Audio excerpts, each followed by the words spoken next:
Hi, and welcome to GCTV. I'm Garen Hyde. Today in the studio we have a very special guest, the program coordinator of our broadcasting program, Mr. Robert Maier. Mr. Maier has worked in film and public television for over 20 years before he came to Gaston College. Welcome, Mr. Maier. Thanks for coming into the studio. Great to be here. Thanks a lot, guys. No problem, no problem. Listen, let's jump right into it. How did you get into film and broadcasting? Well, more importantly, your beginnings. Yeah, I actually studied it in college. I came home one day and saw a book on television production on the table in an apartment I shared with a roommate, and I said, "Why are you reading this?" He said, "Oh, I'm taking a TV production course." And I said, "You can study TV in college?" And he said, "Yeah, sure. They have a whole production program for it." And I said, "Man, watching TV is my favorite thing ever, and so I'm going to change my major and study TV." And I'm sure it's exactly like that, too.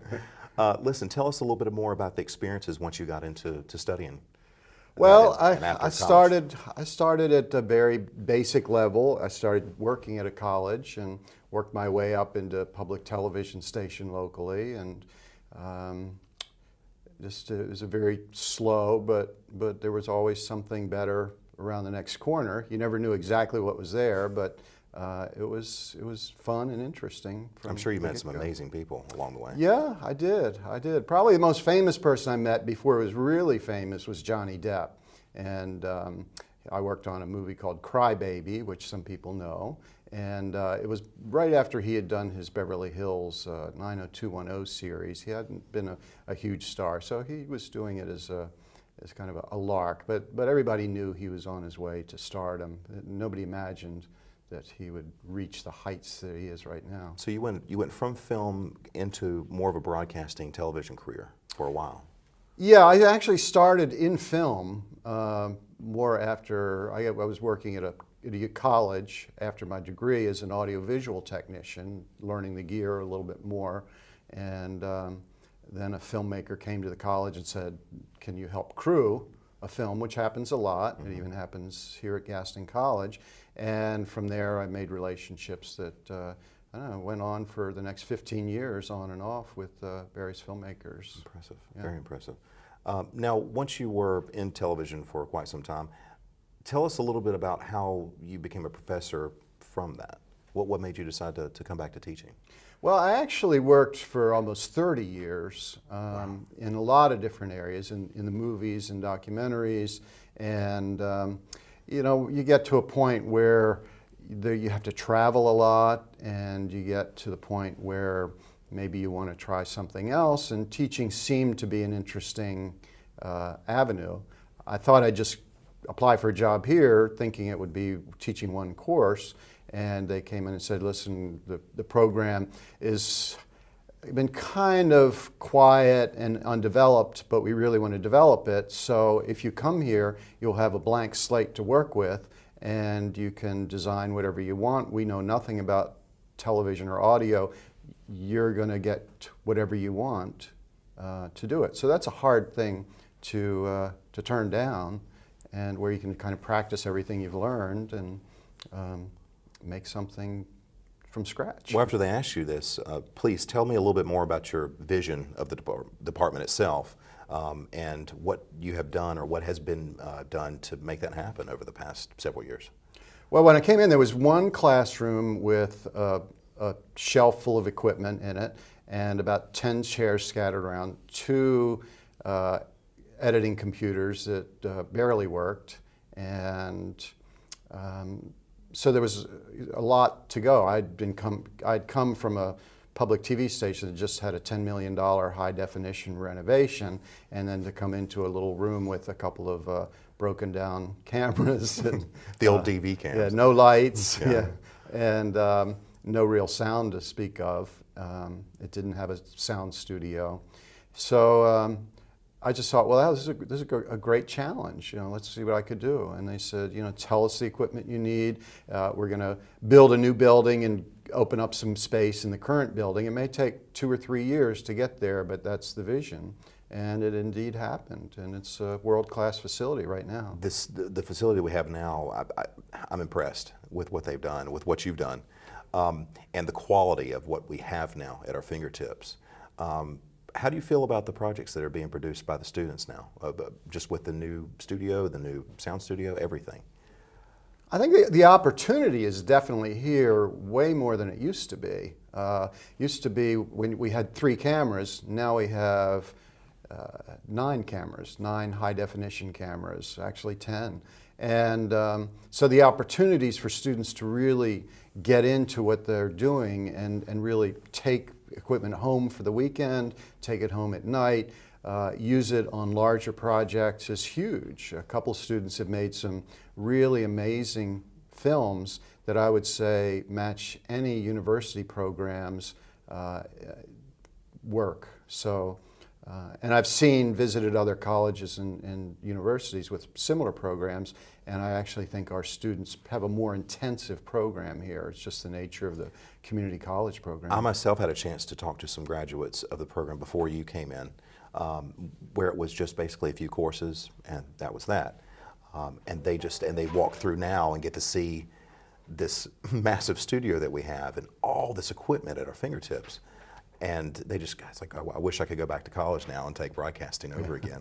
I used to tell them, I said, you should drop out for now and come back in 2 years. And it'll be let's very get a little bit, yeah. So tell us a little bit more about your future plans for the department.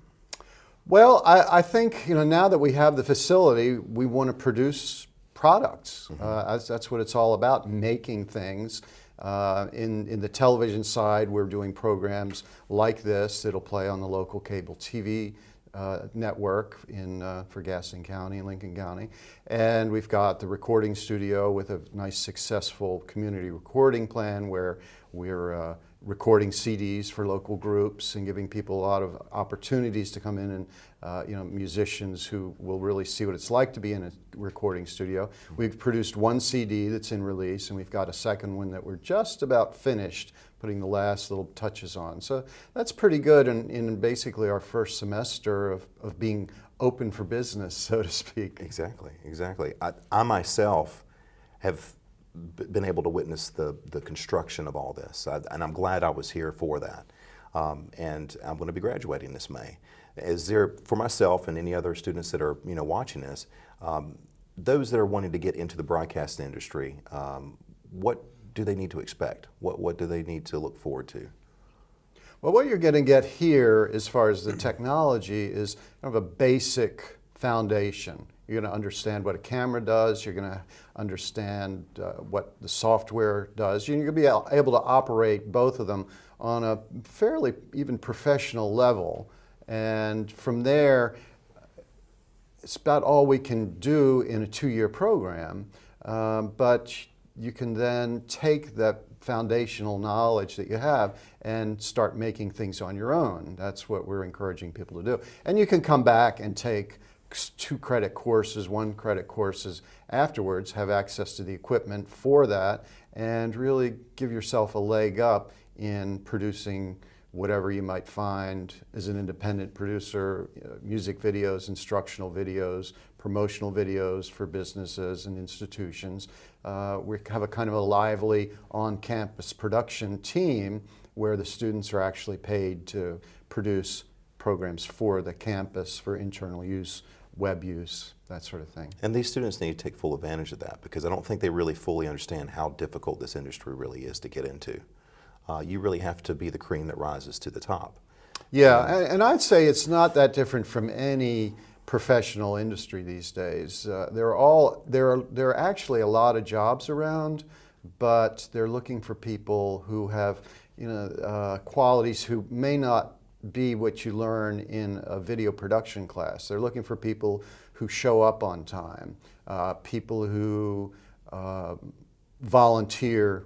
They don't stand in the back and wait to be told something. They'll say, oh, this needs to be done. That cable's sitting there in the middle of the floor. I'm going to pick that up and roll that up.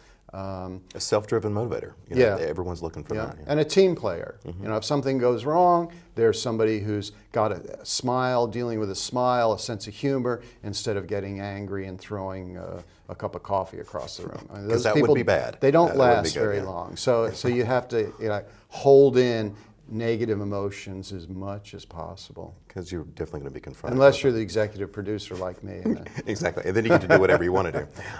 Tell me, prospective students that are looking at this program, any advice that you can give them? What do they need to know? well, it's a really computer-driven program and field. The cameras have computers in them. The editing systems are complicated computers. The TV studio, production equipment, everything is computers.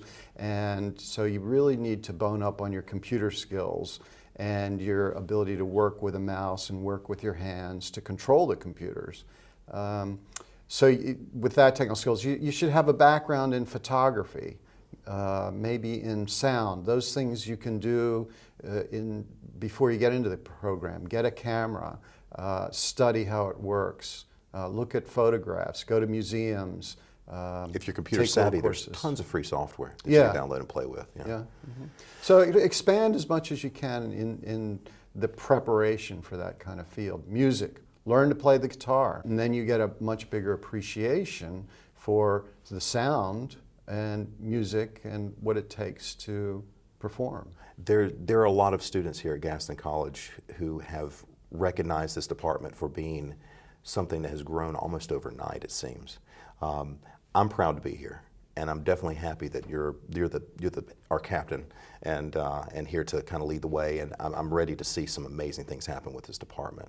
I appreciate you taking the time to just come and talk with us today. I'm excited about this department and what you're going to be bringing to it, and I'm kind of sad to leave because I can see so much potential in what this place is really going to be one day. Mr. Maier, I really appreciate you coming into the studio today. It's been my pleasure. You're welcome. Thank you, thank you.